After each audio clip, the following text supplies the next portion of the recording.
बेटा good morning. मैं सदैन sir, class 11 विषय भौतिक विज्ञान। हमने आपको चार्ल्स और बाउल के नियम पढ़ा चुके हैं। आज आपको पढ़ाएंगे दाब का नियम। दाब के नियम में बेटा आपका जो नियत रहेगा वो आयतन आपका नियत रहेगा। क्या नियत रहेगा? आयतन। इसमें क्या होगा? दाब जो होगा परम दाब के अनुक्रमानुपाती होगा। तो दाब को किससे लिखते हैं? P से। ताप को किससे लिखते हैं? T से। Pressure, temperature. बेटा क्या हो जाएगा? क्या इसकी परिभाषा दे रखी है? इस नियम के अनुसार नियत आयतन पर किसी गैस के नियत द्रव्यमान का दाब उसके परम ताप के अनुक्रमानुपाती होता है। क्या अनुक्रमानुपाती होता है? ताप किसके? दाब के। तो क्या करेंगे? नियत क्या रहेगा? आयतन। जब नियत आयतन रहेगा तो बेटा आपका फार्मूला हो जाएगा P अनुक्रमानुपाती T। जब अनुक्रमानुपाती के चिन्ह को हटाते हैं तो एक नियतांक लिखा जाता है। तो अनुक्रमानुपाती के चिन्ह को हटाएंगे तो क्या एक नियतांक लिखेंगे? K यहाँ पर लिख देंगे बेटा। क्या लिख देंगे? K लिखेंगे, जहाँ K एक नियतांक है। अब हम T को इधर लाएंगे तो P अपॉन T बराबर आपका हो जाएगा बेटा K। ये हो जाएगा जब आपको दाब P और ताप T दे रखा हो। इसके बाद क्या हो जाएगा? यदि अलग अलग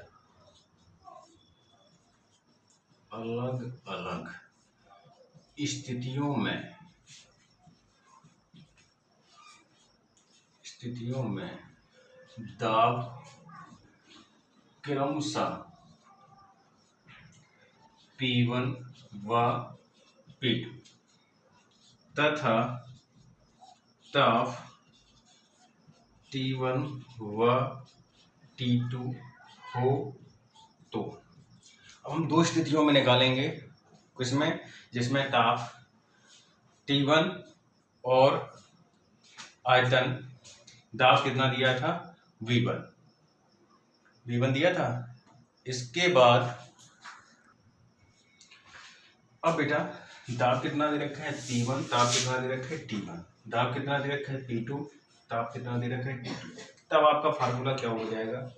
P1 बटे T1 बराबर P2 बटे T2 बराबर नियतांक लिखा जाएगा। ये बेटा तब फार्मूला लगाएंगे जब आपको दो स्थितियां दे रखी होंगी, P1 T1 P2 T2। तब आपका ये फार्मूला लगाएंगे। ये बेटा आपका दाब का नियम जो हुआ है वो कंप्लीट हो गया। अब आप पढ़ोगे आदर्श गैस का समीकरण। इसमें बेटा क्या दे रखा है? माना आदर्श गैस के लिए नियत द्रव्यमान का दाब P1, आयतन V1 तथा ताप T1 है। तो क्या करेंगे? सर्वप्रथम गैस का ताप नियत रखते हुए उसका दाब P1 से P2 कर दिया जाता है, जिससे कि गैस का आयतन V1 से बदलकर V डैश हो जाता है। अब बेटा कितना हो जाता है? V1 से V डैश हो जाता है। तब हम कौन सा फार्मूला लगाएंगे? क्या दे रखा है? दाब और आयतन। तो हम क्या फार्मूला लगाएंगे? वाल्ज का नियम। उसका नियम लगाएंगे तो क्या उसका फार्मूला बताया था? P1 V1 बराबर P2। और बेटा आयतन V1 से कितना होता है? V डैश दे रखा है। तो बेटा V2 की जगह पर हम कितना रखेंगे? V dash. तब आपका हो जाएगा P1 V1 बराबर P2 V डैश। अब हम बेटा आयतन कितना बदला है? V डैश हुआ है तो हम क्या निकालेंगे? V dash.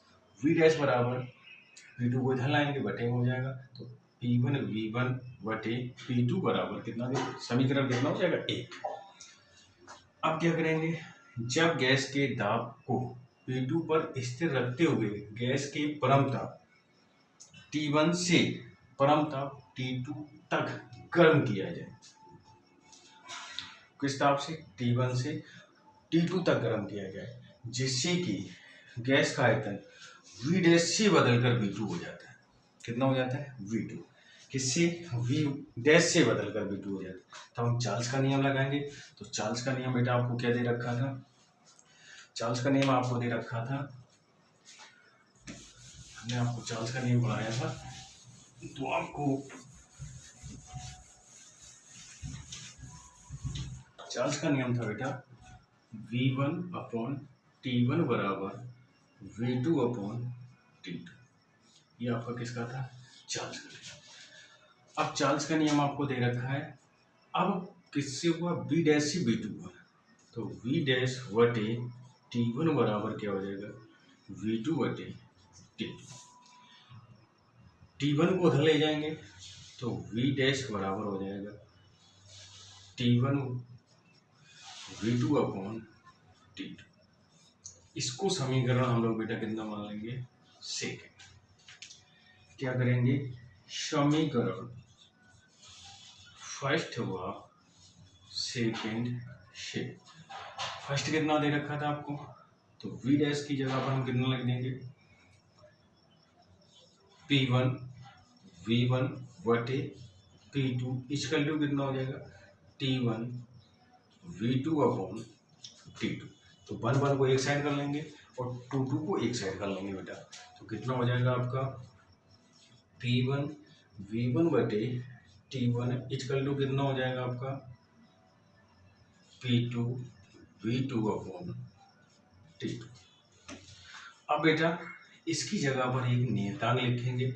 हम लोग K को लिखते हैं तो यहाँ पर कितना को लिखेंगे, R को, क्योंकि R यहाँ पर जो दे रखा है वो आदर्श गैस का नियतांक है।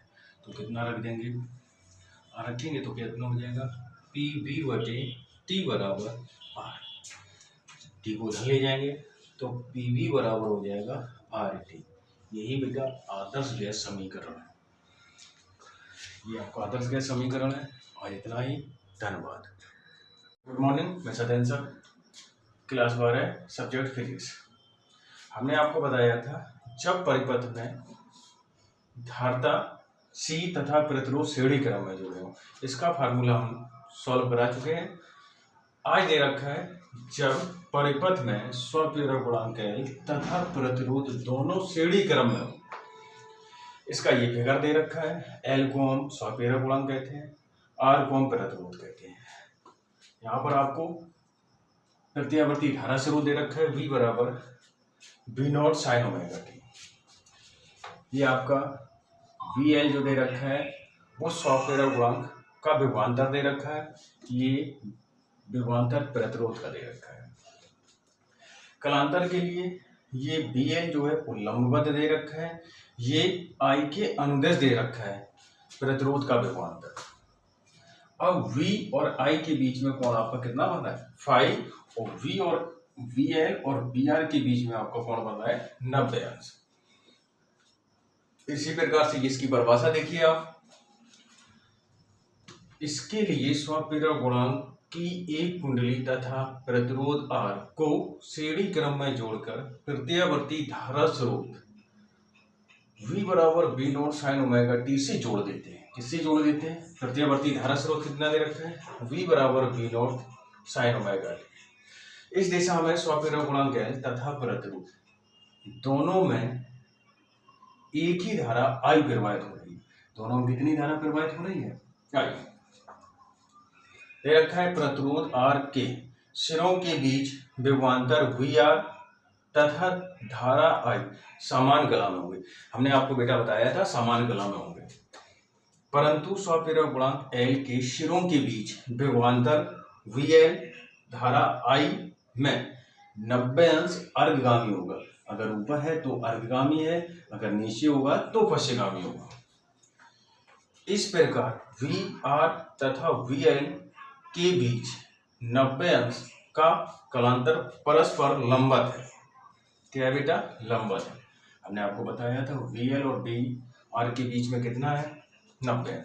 यदि VL तथा VR के बीच विभवांतर कितना हो, VL और VR के बीच में विभवांतर आपको कितना दे रखा है, VR, तब आपका एक फार्मूला लगेगा,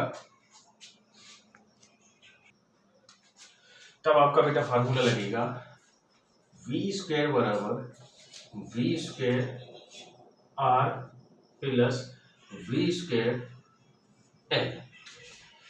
अब वी आर की जगह पर हम लोग बेटा लिख सकते हैं आई आर। कितना लिख सकते हैं? वी आर बराबर आई आर। वी एल बराबर हम लोग बेटा लिखते हैं आई एक्स एल। अब जहां पर वी आर दे रखा है उसकी जगह पर हम लोग लिख सकते हैं आई आर का क्या हो जाएगा स्क्वायर प्लस वी एल की जगह पर आई एक्स एल का स्क्वायर। इसको खोल देंगे बेटा, बी स्क्वायर बराबर कितना हो जाएगा? जब इसको खोलेंगे तो कितना हो जाएगा? आई स्क्वायर आर स्क्वायर। किसका चिन्ह लगा है? प्लस का लगा देंगे। इसको करेंगे आई स्क्वायर एक्स स्क्वायर ए। अब बेटा दोनों में कितना कॉमन है? आई, तो आई स्क्वायर कॉमन ले लेंगे।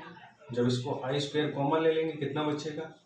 Are square plus X square A.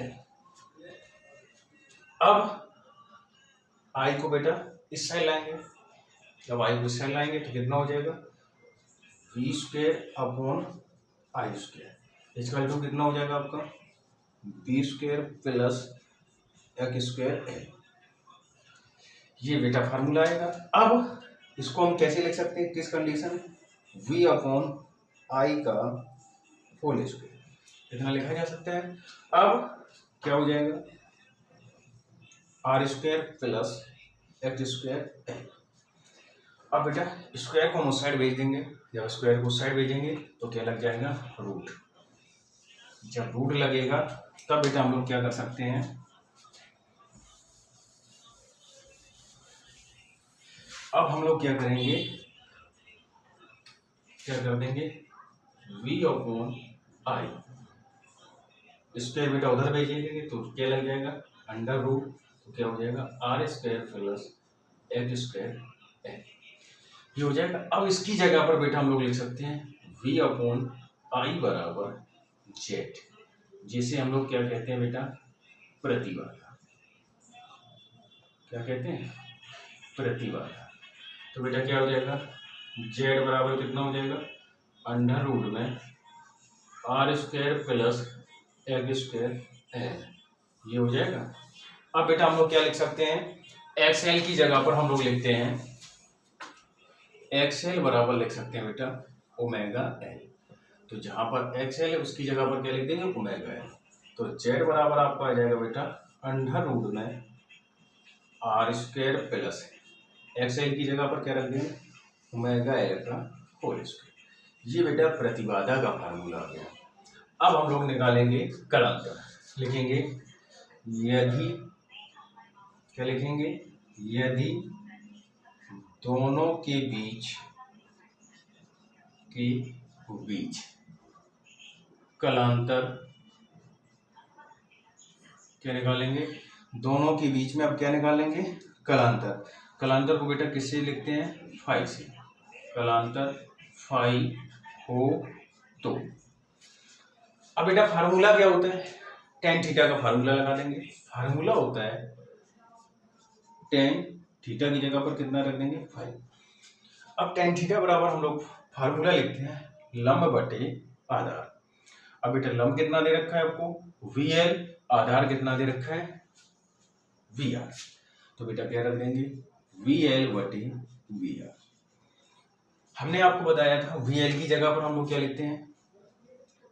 I X L upon V R की जगह पर हम लोगों ने कितना लिखा था? I R. आई से आई कैंसिल हो गया तो टेन फाई बराबर हम लोग बेटा कर देंगे कितना? लिखेंगे V X L upon R. X L की जगह पर हम लोगों ने बेटा कितना लिखा है? Omega L. तो आपका कितना हो जाएगा? Omega L upon R. तो बेटा टेन फाई बराबर हो जाएगा ओमेगा एल अपॉन आर। अब आप लोगों को निकालना क्या है? कलांतर। तो बेटा कलांतर को किससे लिखते हैं? फाई को। तो टेन उधर ले जाएंगे तो इनवर्स में हो जाएगा। तो टेन फाई बराबर हो जाएगा टेन इनवर्स अपॉन कितना हो जाएगा? Omega L upon R. ये आपका बेटा सपीटर गुणांक और जब प्रतिरोध दोनों श्रेणी क्रम में जुड़े होते हैं तो इसका ये व्यंजक आ गया। ये आपका आ गया प्रतिबाधा और ये आपको बेटा क्या दे रखा है? कलांतर। इसके बाद अगला वीडियो आपके पास फिर लेके आएंगे। धन्यवाद।